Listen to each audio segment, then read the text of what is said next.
Is that okay? Sound? Okay.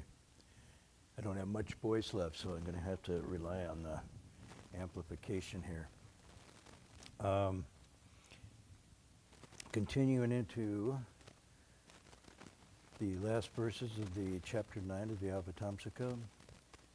Let's see if I can call up the text here.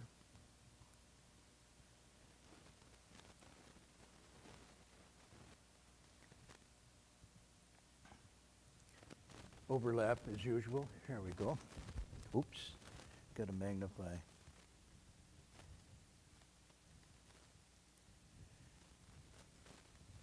Those of you who can recite along. If you can't, just open and close your mouth, and nobody will know. 一念普观无量劫，无处无来亦无诸。入世了知三世事，超诸方便称实力。Let's do the next one too. Try to get through tonight. 十方无比善名称，用力诸难常欢喜。普以一切国度中，广为宣扬如是法。Okay.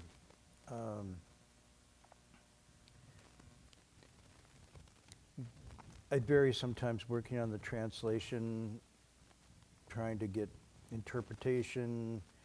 I'm not going to do too much with the translation tonight, except as it comes up spontaneously, except for one expression in here, which is a bugaboo for both Heng Sure and I.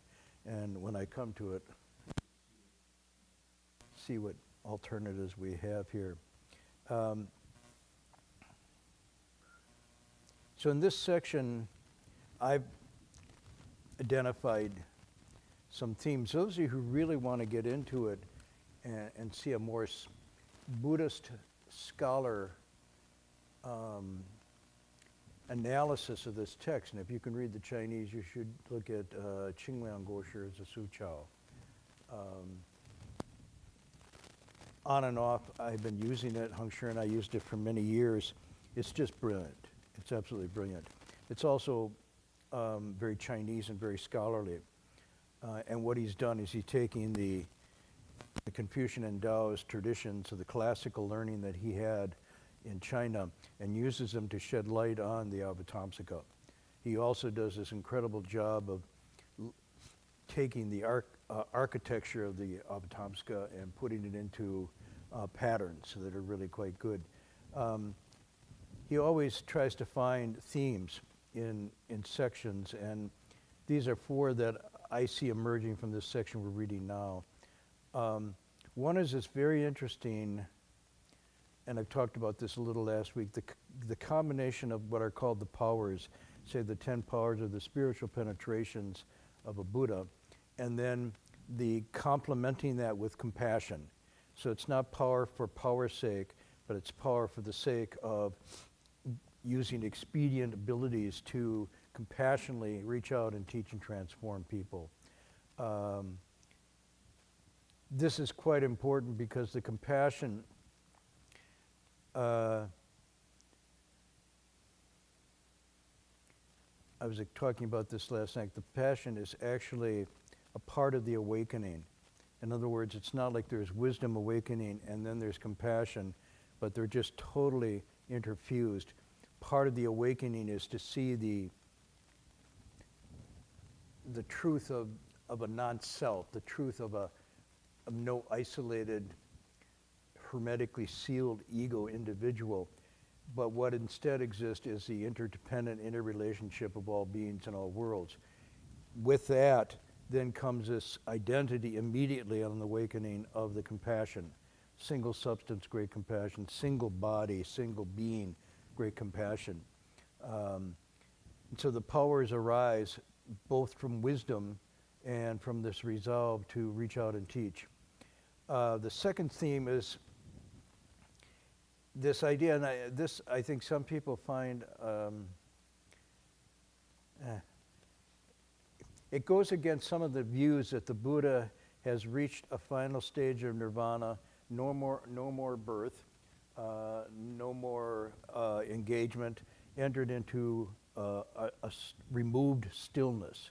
I don't know, many of you had exposure to that idea, but in these verses here you'll see tonight and next week when we finish them, obviously there's a very actively engaged Buddha, and not just Bodhisattva. This is describing thus come one Buddha.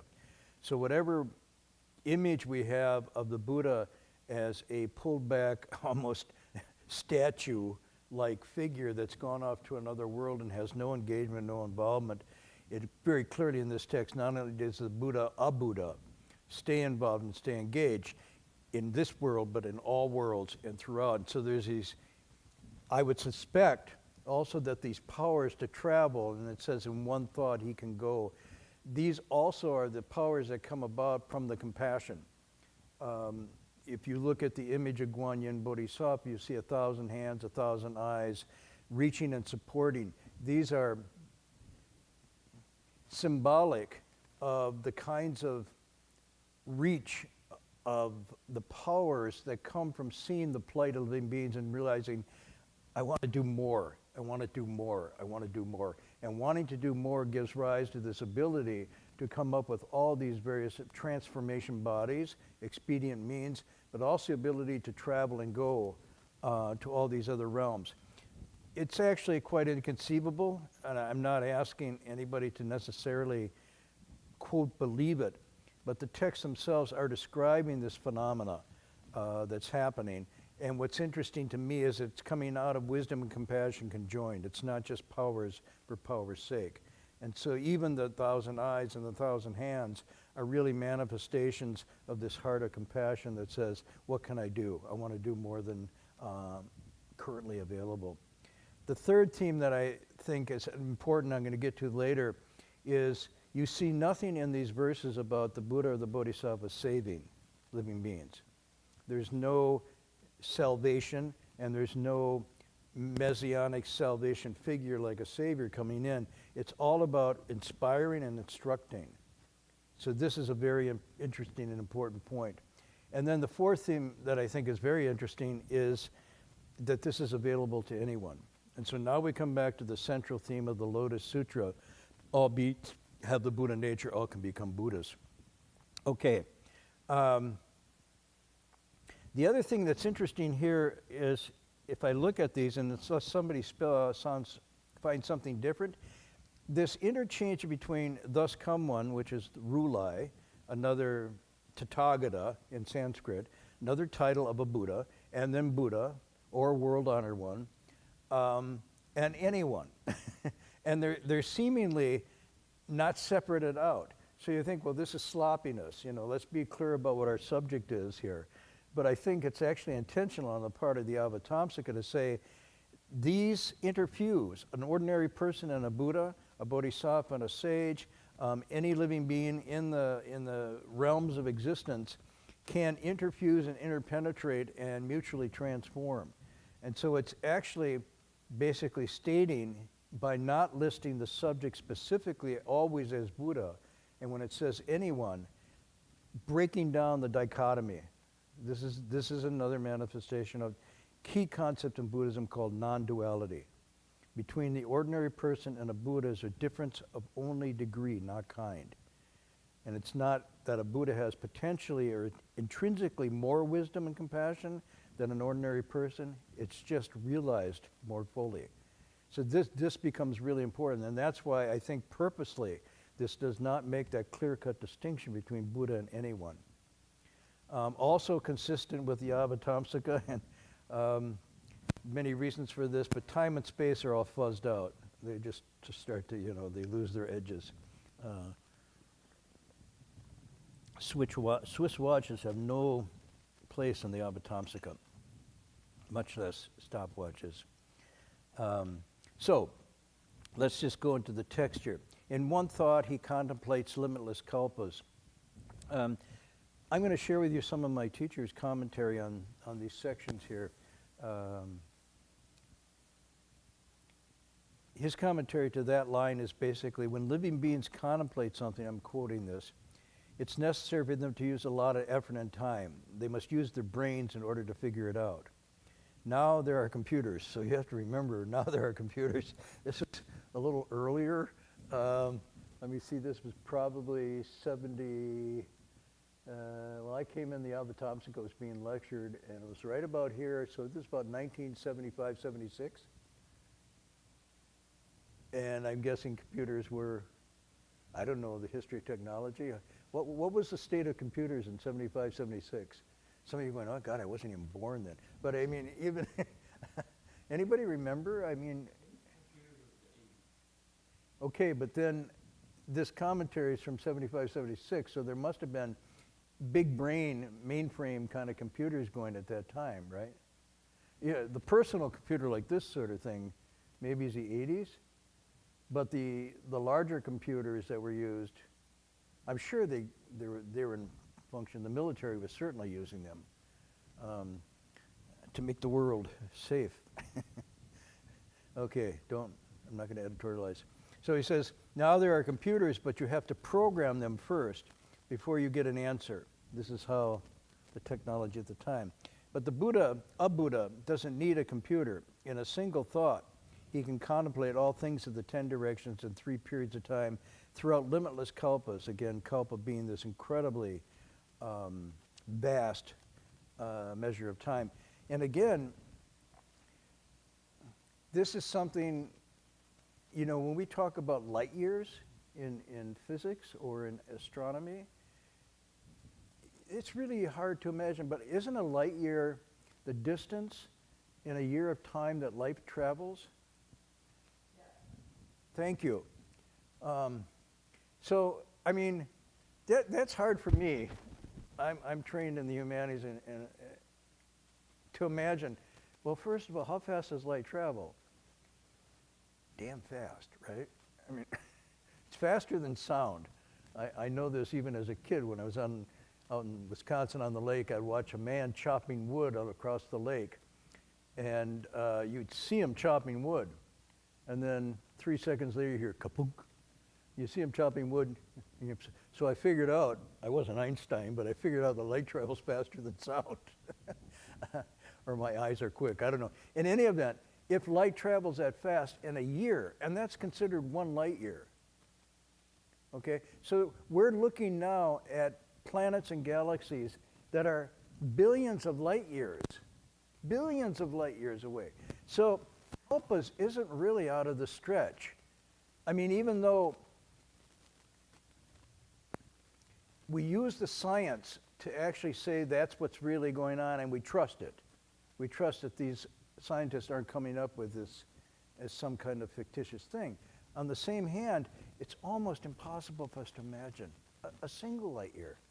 You know, we're going from our birthdays. Happy birthday to you, you know, another year. If it's another light year, that would be worth celebrating, but it's just another year. In a light year spectrum, that's like turning on a light and turning it off and it's over. That's a lifetime. Maybe it's even faster than that. So not only the Avatamsaka is doing this, but what's interesting, the Avatamsaka is doing this thousands of years before light years were invented or discovered. And it wasn't that they didn't exist, it's just we didn't know about it. So this isn't that inconceivable. I'm sorry, it seems to be inconceivable, but it's just a different way of expressing time and space having some infinity reaching. He said in a single thought, and then he says he does so without going, without coming, and without dwelling anywhere. And that's what the text says. He does it without going, without coming, without dwelling anywhere. He isn't like us. We have to exercise our mental faculties in order to know about things or about numbers. But in a single thought, a Buddha can understand everything in the world in empty space. So we say this, we report this, even though we might be able to wrap our minds around kalpas, it's a little harder to wrap our minds around a consciousness that's able to function in that infinite domain of time and space without obstruction. So essentially, what's being hinted at here is what we think of as the mind. And when we think about the mind, we always start to go with the brain dimension. We think about the mind and the brain as somehow that's what it's talked about. and it's within us. Our mind is within us, and we use our mind and so forth. This passage here would suggest to us that the mind is a vastly distributed network or property, and it's not a localized organ or faculty. And what a Buddha or awakened being has done has actually activated that, or broken down the limitations on that potential function that we have. And so mind is matching to the time and space dimension of this. That's where we have to go on this and break out of this myopic sense of my mind and your mind, but rather the mind, unobstructed, unimpeded, naturally picks this up. I mean, it's really, in the Platform Sutra, the Sixth Patriarch says the mind is meant for vast and great things, but we shrink it down into this little thing. It's meant to know all. This is right from the Platform Sutra. So it's indicating that all these masters, and especially in their realizations, when they have it, they go, wow, how unexpected. I can now understand and see things so clearly in a great expanse that includes all of the Dharma realm. You got to say it. I mean, even though it's hard to grasp it, without saying it, we start to think that it's our little mind that does this, and we strain and wonder, and that's what Master Hua is saying here. We have to use effort. We have to strain. But for them, it's natural. It's effortless because the mind now has expanded. The Avatamsaka says it's the teaching about the understanding and expanding of the mind and all its states. I'm quoting. So if that's what the Avatamsaka is, then it's indicating this potential that we have to replicate this, and that's why it says anyone. Now, you could interpret this first part as being, well, everybody know the literary terms figurative and literal? Not everybody. Figurative and literal. So figurative means as a figure. It's a symbolic, not meant to be actual. And literal is actual. So we could interpret this figuratively as it means that there's no self-clinging going on in describing this passage. There's some kind of paradigm shift. And then it says, the text says, to one who's awakened, all places are the same, all time is the same time, or one time. So it's really describing this state of awakening. And therefore, this here and now, or moving stillness, are not relevant anymore, because the awakened mind, everything is the same, all places are the same, all conditions are the same. All dharmas are of peace. Or if we did it literal, what would happen then? If we take it as figurative, as representing the awakened mind that has no restrictions and no self-limitation, no fence of self, of a me and mine, but has broken through those limitations, then it's describing that vast, expanded, open consciousness. But what would it be if we took it literally then?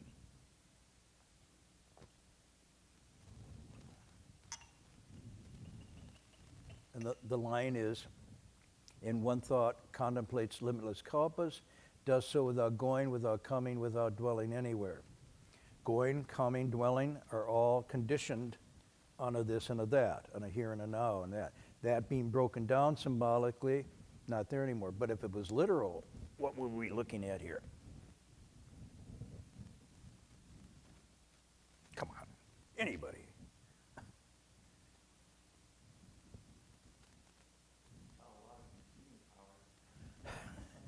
A lot of computing power. Okay, I'll accept that as an answer. That's right. These spiritual skills and abilities are actually real. This is not figurative, symbolic, metaphorical language, but it's actually a real ability and a real power. And you can choose one or the other or both. I'm not going to push it, but from my understanding of what the text is saying, it is actually saying that this is an accessible, real phenomena. And it's not just symbolic. Okay. In this way, able to understand and know what goes on in the three periods of time, the past, present, and even the future. He transcends all expediences and accomplishes the 10 powers. Next line goes, in the 10 directions, incomparable and of wholesome renown, meaning the attention that is given is wholesome. It's respectful, it's reverent. Renown or fame can be the other side of that. If you look at sort of Hollywood fame and renown, it's not necessarily wholesome. But this is talking about the power of virtue, the light of virtue that comes out. 10 directions means everywhere, beyond compare. Then the passage says, left forever all difficulties, is always happy. He goes everywhere, visits all land to broadly proclaim the Dharma, which is thus. Which is thus means as things really are. So thusness is Dharma, Dharma is thusness. These are interchangeable terms. Often they prefer thusness even over Dharma because thusness just gets at something that is beheld but not grasped. It's something you see immediately, directly, and it's not something you even think about. It's just thus, like that, like this. When the sixth patriarch went to the fifth patriarch, and they were describing the state of awakening, basically it just said, thus it is. And they talked about it as seen. When Master Hua met Mr. Xu Yun, they just said to each other, thus it is, and that was it. Now, had we been there for that conversation? Write that down. What did you say? Thus it is. It is. What it's confirming is that it's not intellect, it's not will, it's not thought, it's not abstraction. It is a direct seeing as they really are, and they were able to recognize that accomplishment or ability in each other. And so what was there to talk about? Yeah. Anyhow, it's interesting. Broadly proclaim the Dharma. Again, now we go back, and the question comes up, and I want to deal with this later, but if he has these 10 powers, and if he has these spiritual penetrations, and if he can go to all lands, and if he knows the thoughts and potentials and conditions of all living beings, all that power, and yet he doesn't save anybody. He just proclaims the Dharma. Why? Why doesn't he use the power to actually make other Buddhas and Bodhisattvas? I mean, almost like you come to a weekend session, you pay $250, and you get knocked on the head, or you get, a spiritual injection, whatever, put it on your visa, you go out and you're a Buddha and Bodhisattva. The power was transferred. Why does it say here, and continually throughout these passages, inspires, uplifts, proclaims, but it never says saves or creates Buddhas and Bodhisattvas? It could be a rhetorical question, or you could have fun and try to answer it. What do you want to do? If I make it rhetorical, you might wake up. If I'm even, me babbling on here, you'll just go further to sleep. Why doesn't the Buddha do that? One question would be, is it in his power to do it? And if it is in his power, why doesn't he do it? If it isn't in his power to do it, is he not omnipotent?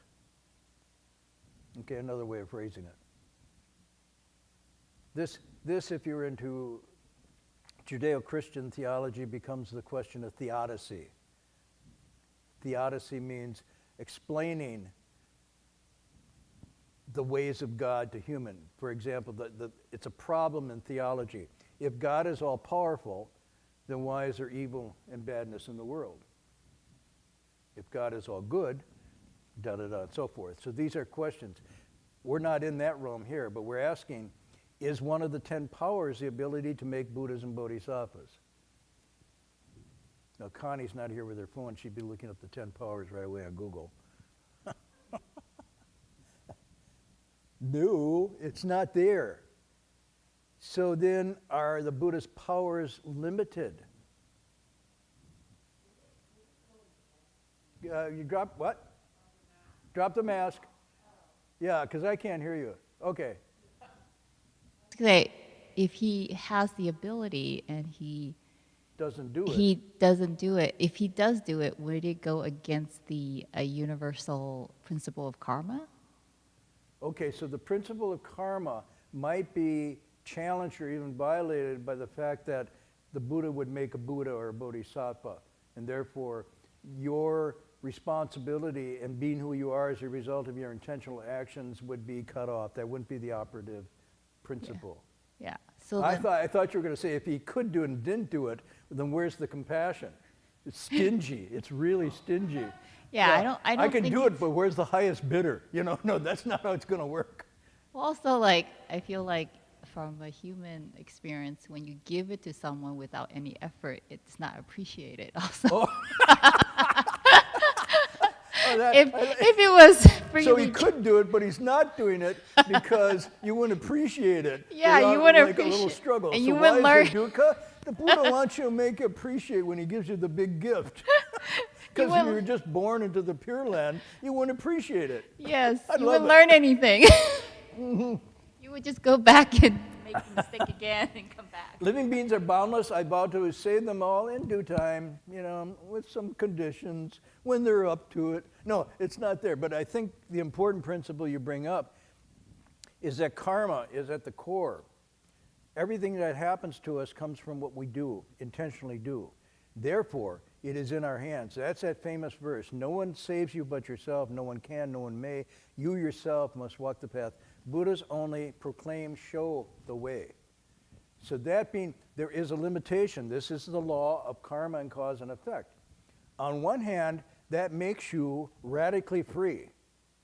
On the other hand, it also makes you totally radically responsible because there's nothing. So the Buddha can only come up with powers and expedients to facilitate, to lubricate, to inspire, to even scold and shock and awe, whatever you want to call it, but cannot actually take you across.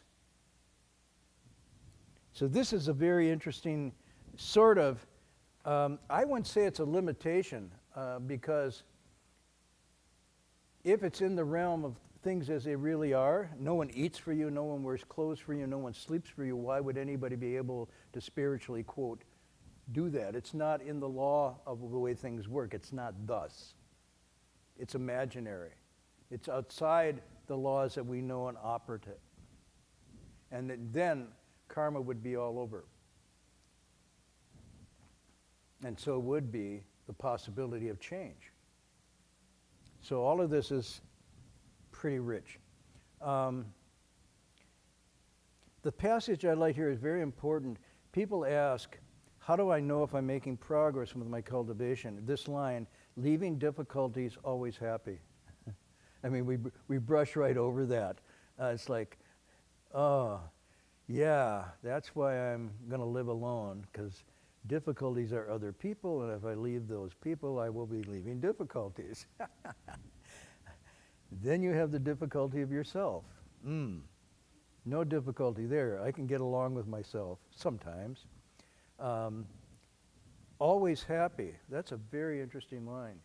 So one of the markers whether the cultivation process is actually working is that there's a reduction in difficulties, in stress, in distress, in anxiety, nervousness. That's the difficulty stuff. There should be a noticeable decrease in that you can actually measure. It's not just a thought. Is your life and your relationships easier? Is what you're making your living doing easier, not in the sense of effort-free, but easier in the sense of blowback, of obstructions, of difficulties, harming yourself, harming others, coming out burned, needing to take tranquilizers, uppers and downers, and all kinds of psychotropic medications. America right now is in an incredible state of medication. I mean, huge. The opioid thing is just one aspect of that. But if you go around and you start talking to people, you're going to find 6 to 7 out of 10 are daily medicating with mood-altering drugs. And it's not like it's for the old. It's right within not only the universities, it's quadruple sometimes in the universities the amount of mood-altering medication that's being dispensed to try to keep people functioning. But it even goes down now to the 2 and 3-year-olds. We're starting at earlier and earlier ages to become a nation of medicated minds, medicated hearts. So always happy and no difficulties almost seems to be the opposite direction we're going as we advance and get more progress. I'm sorry, it's just like, it's almost inversely proportional. The more we get, the more progress we make, the more devices we get. It seems as if the more difficulties and the less happiness we actually have. And in fact, there was a longitudinal study that was done not too long ago, asking, it was done at MIT and I think Harvard. They were trying to figure out, what is this thing happiness about and what it's related to? And what they found was, they started with the idea, well, how did they put it? Something about rich and happy. What's how does it go? If you're so rich, how come you're not happy? Or if you're happy, how come you're not rich? Or if you're, something like that. And what they discovered was there was a correlation between material well-being, money, income, necessities, and happiness. But what they discovered was it reached a peak and then it stopped and turned the other way. So once you reached a point where you had enough, just enough, there was maximum happiness, optimal happiness.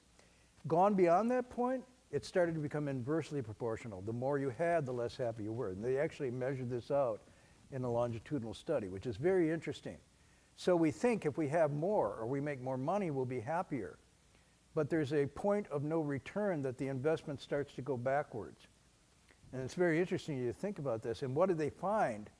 2 things that made up for that, consisted of the happiness that continued it forward, was 1, close, meaningful relationships. Not Zoom relationships, not long-distance relationships, close, meaningful relations, especially among family and friends. And the second one was some kind of activity that wasn't self-centered. Those 2 things led to increased happiness that was, the more you had of that, more happiness you had, unlike money and wealth, which was inversely proportional. So this is just interesting stuff. And so what I'm saying here is that one of the markers then of happiness, of cultivation, is this kind of happiness. By the way, this happiness here, it says always happy. Not I'm happy because I got what I want, or I'm happy because you didn't get what you could want. So this, what is that called? Schadenfreude, right? I'm happy at others' misery. It's not that kind, and it's not an up and down happiness. It's a happiness that is not conditioned on getting what you want. But it's almost a happiness that's conditioned on not wanting to get more than you need. So when people say the sky's a limit, that's really tricky and deceptive. Knowing when to stop, that's the limit. That's a Chinese expression, 知足常乐. Knowing enough, always happy. Not knowing when to stop, this is from the Tao Te Ching, not knowing when to stop, first sign of impending disaster. And the biggest tragedy is always wanting more. I'm quoting the Tao Te Ching. I'm not making this up. I'm not that clever or insightful, but there it is. So when you're cultivating, yeah, there's difficulty holding the precepts. Yeah, there's difficulty every day maybe doing some meditation and bowing. But those are little difficulties compared to the great ease that comes from that. And you should, here and now, day to day, be feeling an increasing sense of happiness, a contentment almost. I'd use the word a contentment, a fullness, a quiet joy. It's not a boisterous joy. It's not a flagrant joy. It's not a whoopee. It's just this settled, whole, good feeling. And even when difficulties come, you deal with them. You're not thrown off. Because your happiness is coming from as Houston used to say, it's water from a deeper well. Water from a deeper well. So I would use this as a marker here. Always happy, proclaiming the Dharma. Also, it's interesting is proclaiming the Dharma from happiness really makes the Dharma spread. Proclaiming the Dharma from misery, not going to sell. You should cultivate. If you don't cultivate, you'll go to hell. Woo, that's a winner. You should cultivate so you can be happy like me. Whoa, got it. All right. Okay. So I was going to share with you just a thing I came across tonight. There's actually a list of the difficulties that comes from another text, and I thought I'd go into those because difficulties is very general, right? And this comes from the sutra in 42 sections. And I'll read the passage and then maybe go into it. And it starts with, this is section 12 of the 42 section sutra. And it says, the Buddha said, for sure, here we go. People encounter 20 different kinds of difficulties. And here it is. It's difficult to give when one is poor. And yet, who gives the most in America? Not the rich, but the poor. If you look at the charitable distribution, most money is given by people who don't have very much. Second, it's difficult to study the way when one has wealth and status. Third, it's difficult to abandon life and face the certainty of death. This is a big one. Abandon life means to let go when it's time to let go and face the certainty of death. And if you look at it, most of our life and our activity is filled with trying to avoid or escape or deny our mortality.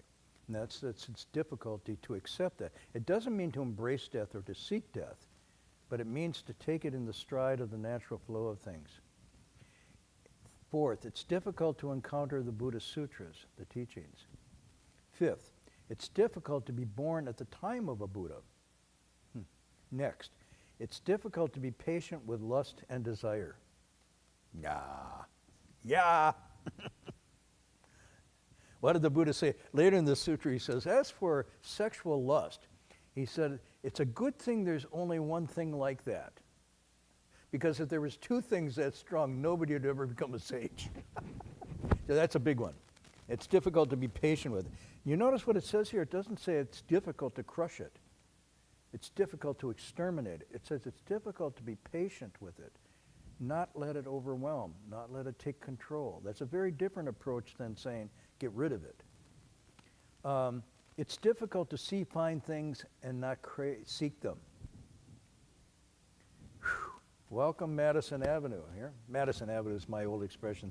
The advertising firms of the 50s and 60s were located on Madison Avenue, New York. And basically their whole thing was to make people desire things they didn't need. That was the job. How do you convince people to crave and desire things they absolutely don't need? And that was called advertising. And so it's difficult to see fine things and not seek them. That was to present fine things. When they presented fine things, they presented it as just a little better than the fine thing you already had. And so when you got that next fine thing, the next magazine or the next TV ad was to say, that fine thing isn't as fine as this fine thing that's just come up. And so this, you can see, it's a spiral.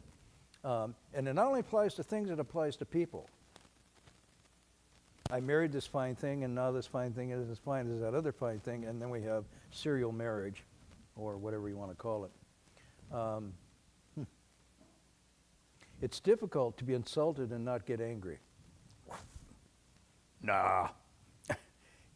I love this one. It's difficult to have power and not abuse it. Power tends to corrupt. Absolute power corrupts absolutely. Lord Acton. It's difficult to come into contact with things and have no thought of them. In other words, not be moved off center by them. Attachment, rejection. It's difficult to be vastly learned and well read. Now this is presented as positive. It's difficult to get rid of pride.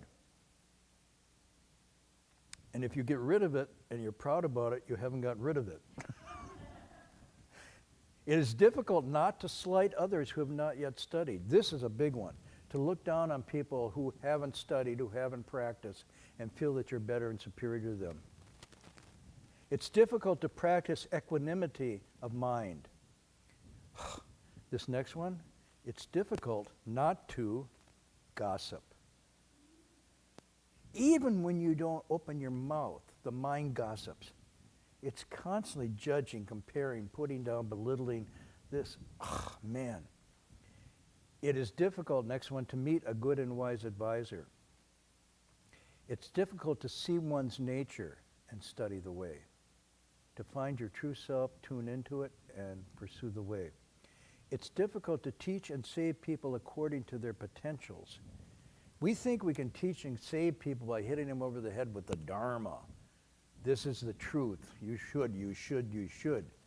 But to meet them at their potentials so that it is actually an affinity, that they're actually drawn into something that resonates and complements who they are, that's very difficult. Why? Because you have to be able to listen and feel them. What does that involve? You have to get outside your own self. Oh, well. Whoa. It's difficult to see a state, encounter a state, and not be moved by it. And finally, it's difficult to have a good understanding of skill and means. Because a bad understanding of skill and means is I just give people what they like. I say things that these are good words because they feel good about what I say.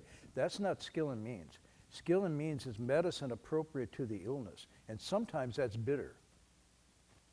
Last night somebody said, well, isn't it the case when we were talking about engaged Buddhism that, you know, people, they've tried goodness and goodness isn't enough. Sometimes you have to use violence. My response then was the same as here. It's not that goodness isn't enough. It's that there's not enough goodness. And I go back to the expression, this story from Confucius. Confucius was talking to his disciples and they said there was a fire and they weren't able to extinguish the fire. And Confucius said, what have you concluded by that? And the disciples said that water doesn't overcome fire. And Confucius said, if you have a blazing house and you take 2 teacups of water and throw it on it, and of course it doesn't put out the fire, you're wrong to conclude that fire isn't overcome by water. You just didn't use enough water. And then he says the next thing is virtue and goodness can overcome all difficulties and obstacles. If it isn't, it's not because it's insufficient to the task, it's that you haven't used enough of it. And that's why the superior person, when they look at situations and they're not going right, don't blame others. They say, my virtue, my goodness isn't enough yet. And they go back to cultivating themselves to increase that rather than going the short step and saying, well, I'll happen through violence. I'll make it my way through violence. I'll just knock everything down. And the problem with violence is it begets violence. It also reinforces the violent outburst as a way of dealing with frustration and so forth. And that's why I quoted last night from Lao Tzu, show me a man of violence who comes to a good end and I'll take him as my teacher. Really good line. Any event, so those are the difficulties. Next week I'll say a little more about this because this is really interesting. This sutra in 42 sections is ostensibly, as far as we know, the first sutra that was translated into Chinese from India. Very short, only 42 sections, less than 100 Chinese characters in all. And it's being done around 67, 68 of the Common Era, right in the 1st century, by 2 Indian monks who came into China, and they were given the first monastery in China. The emperor put up the first monastery called White Horse Monastery, Bai Ma Su, right? White Horse Monastery. And they were Indian monks, and they pulled together a number of sayings. It's not actually a formal sutra like the Lotus or the Avatamsaka, but they put together this book of 42 sayings. And what's interesting is, why did they do it that way? Everyone starts with the Buddha said, the Buddha said. Because for the Chinese, the sagely teachings were Confucius said, Confucius said. So they imitated they paralleled a Confucian model to begin to introduce Buddhist ideas. I'll say more about this next week. And so this was a first missionary tract that came in from India and Central Asia into China to introduce the Chinese. Now, that was in 68. In, let's see, almost 2,000 years later, that would be 2068. We're 2023, right? So almost 2,000 years later, short 150 years, the same text is used as a missionary tract to introduce Americans to Buddhism.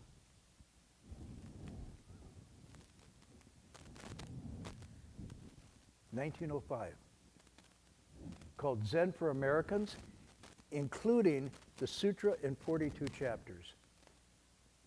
So a Japanese missionary came over here to convert Americans to Buddhism in 1905, 1906.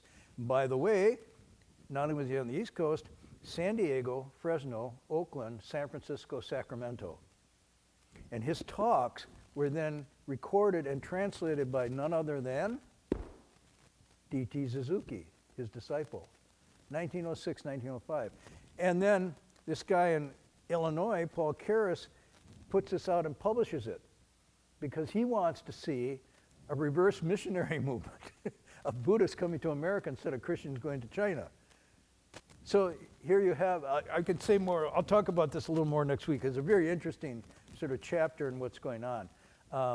But that continues to be a very interesting introductory text, very short, very pithy, aphorisms almost about how to begin your cultivation and so forth. Also very good for beginning monks and nuns in terms of actually describing the path of cultivation, why you'd leave home and so forth.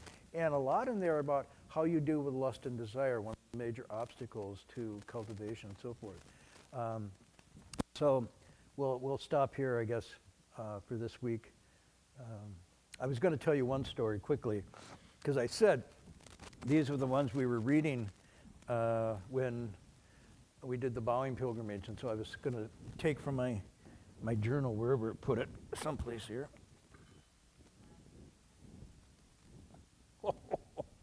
I don't have spiritual powers. I can't even see behind me. This one is this idea of maintaining equanimity and not returning anger. So this is just a short one tonight. We were bowing through Big Sur, and my job was I would stop bowing maybe 15, 20 minutes before Heng Sure did to come back and start our Coleman stove, put some water on to cook some rice, and if we had some vegetables or something, kind of prepare a meal. And then we'd have our meal chanting. We'd eat in silence. We'd finish the meal. He would go back, and I'd take another 15, 20 minutes to clean up and tidy up everything, and then move the car ahead about a half a mile, park it on the side of the road, then go back and join him and continue bowing until I usually time it in such a way that the car would be right where we stopped for the day. I got a good feel for, we were doing less than a mile a day. That was our breakneck speed limit. And so this particular time in Big Sur, as you know, if you've been through, how many of you have been through Big Sur? No? Yeah, you've been through Big Sur. There's no shoulder to speak of. It just drops off the side.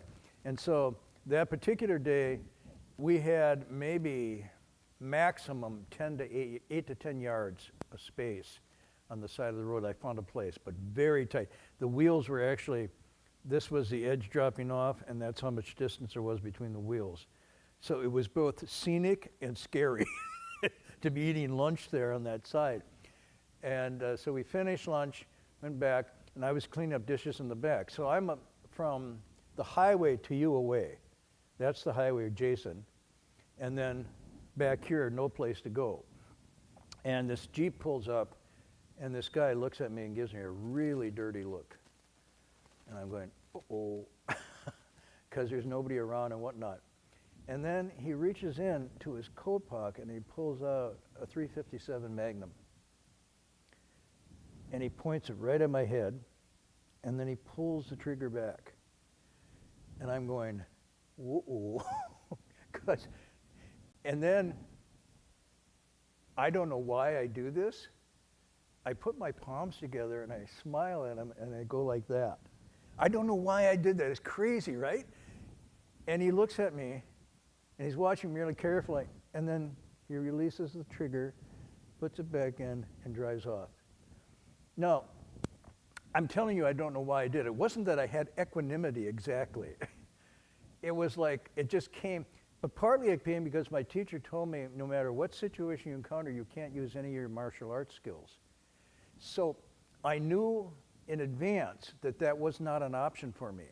And it's funny, by taking that off the table as an option, somehow I think the vibe that I was generating, it might not have been this, but it was, and it wasn't exactly fearlessness, but it was something that I wasn't going to respond in kind to that somehow caused him to rethink. Because obviously he had it in for us or for me. So I was just thinking, sometimes when you take off the possibility of violence and harming out of your mind completely, it changes the world. It's not necessarily that you're actively demonstrating for peace, but you are demonstrating peace. And by doing that somehow, not all the time, and I don't want to overstate this, but it can have an effect of calming something. And I see this more and more now as I hear the reports of gun violence in the United States. A lot of it is generated by people actually having the guns themselves and carrying them. And so in a situation where without it, they'd have to think about how to respond that wasn't that, it now is the first response that can come up. And knowing that other people have that, then other people start carrying it, and you get more and more people carrying it in schools and churches and everywhere. And the cocked trigger now is almost ubiquitous. It's almost everywhere. And the thought that this could happen, it's very different if they're not there. So I don't buy the idea that it's, sorry, I'm going to editorialize it, and people say, oh, it's people that kill people, not guns. It's people with guns who kill people. Sorry. And if you don't have that gun and it's not an option, yeah, okay, so you have a fist fight. Or you flip someone the bird, or whatever you do. But the karmic after effect is very different than if you set off, and if you got that idea that people are carrying and it's out there, the level of anxiety and the nervousness and the hair trigger reaction that happens with that. So this is why I think in the Bodhisattva precepts, there's actually one precept that forbids, if you take the Bodhisattva precepts, the carrying and collecting of weapons of harm and hurt and killing, including knives, spears. Then when the Bodhisattva precepts were, they didn't have guns, but it would include what we now call guns and whatnot. So it's just kind of a thought from my own experience. If I had had the option then to respond violently, I might not be here tonight because I'm not faster than a 357 Magnum, even though I think in my, what do you call it, my Bruce Lee fantasies that I was going to, no, I don't think so. I don't think that was going to happen. And who's to say if we carried weapons, whether or not that would have invited even more of this? And even if we used the weapon effectively, who's to say that somebody then wouldn't come back seeking revenge?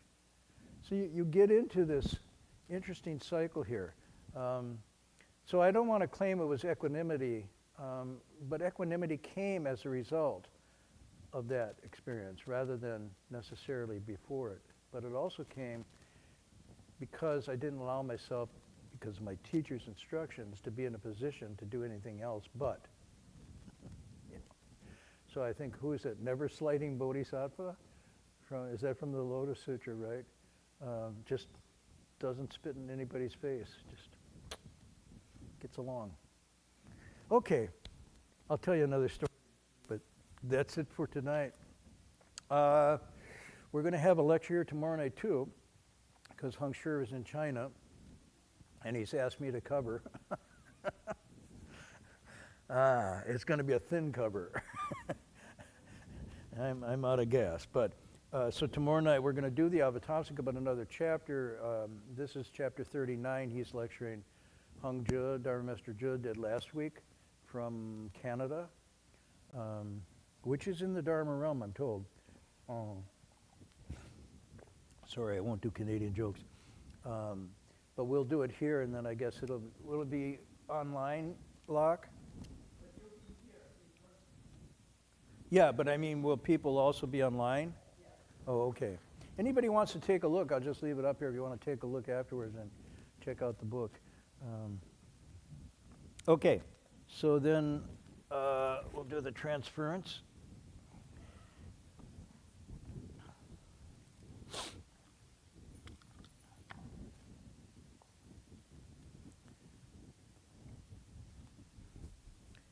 I didn't ask if anybody had questions, but that's okay.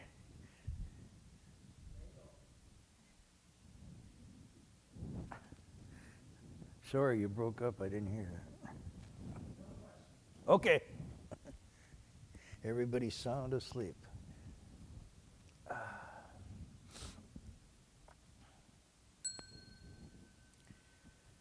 May every living being, our minds as one and radiant with light, share the fruits of peace with hearts of goodness, luminous and bright.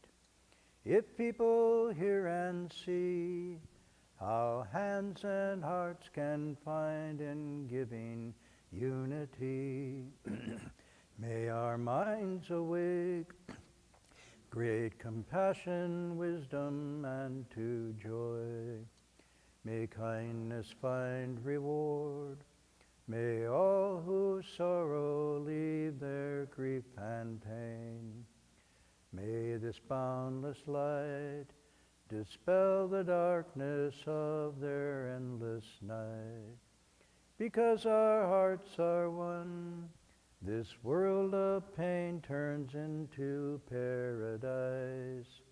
May all become compassionate and wise. May all become compassionate and wise.